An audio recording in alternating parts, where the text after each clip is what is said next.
Regardez ce mot proto-slave.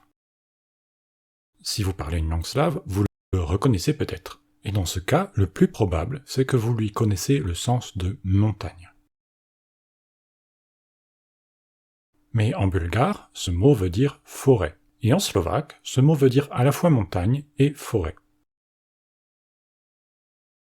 Et si l'on a cette variation de sens, c'est parce qu'en proto-slave aussi, ce mot avait ce double sens de montagne et de forêt. Voici les équivalents de ce mot dans les langues dans lesquelles il veut dire montagne.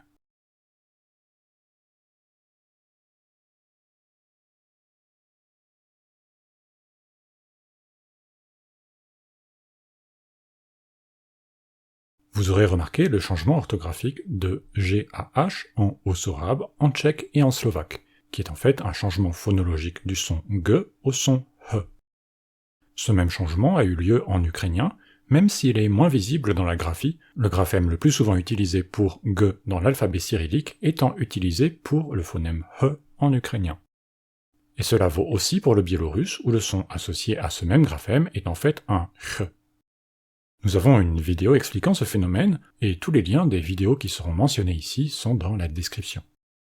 En croate et en serbe, le mot gora a bien le sens de montagne, mais il s'agit d'un mot plus archaïque. Le mot principal pour exprimer le sens de montagne dans ces langues, et cela vaut aussi pour le bulgare et le macédonien, est le mot planina.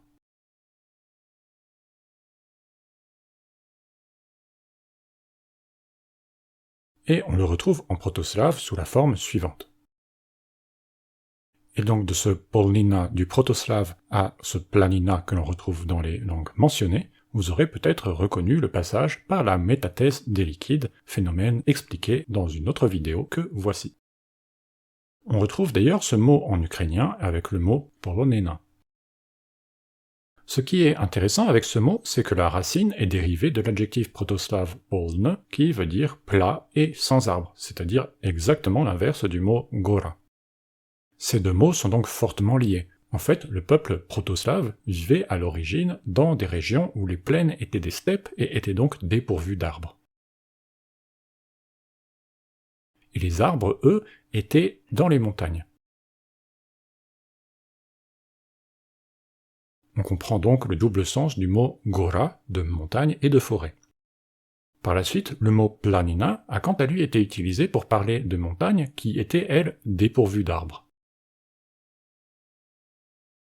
Et c'est ainsi que, petit à petit, le mot planina a lui aussi été utilisé pour parler de montagnes tout court. En slovène, ce mot est toujours une montagne plate, sans arbre, c'est-à-dire un plateau.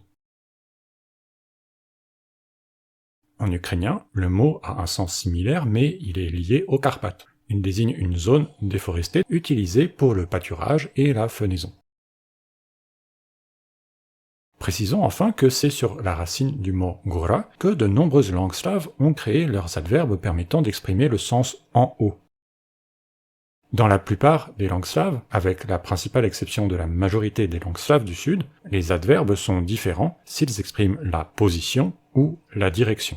Je vous laisse les observer.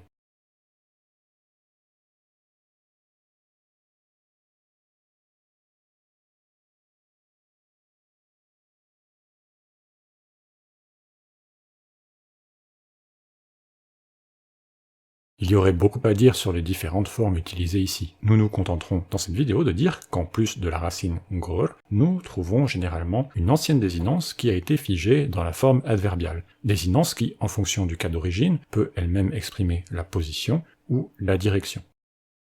En plus de cette ancienne désinence, de nombreuses langues utilisent des prépositions qui sont parfois séparées de la racine ou parfois agglutinées à la racine. Et dans le cas où le sens en haut est porté par une locution adverbiale comportant le préfixe ou la préposition na, alors à la base on a littéralement quelque chose que l'on pourrait traduire par sur la montagne. La façon de dire en haut, en russe et en biélorusse, utilise une autre racine, elle-même liée au vocabulaire de la montagne puisqu'elle vient du mot proto-slave verche qui veut dire le sommet.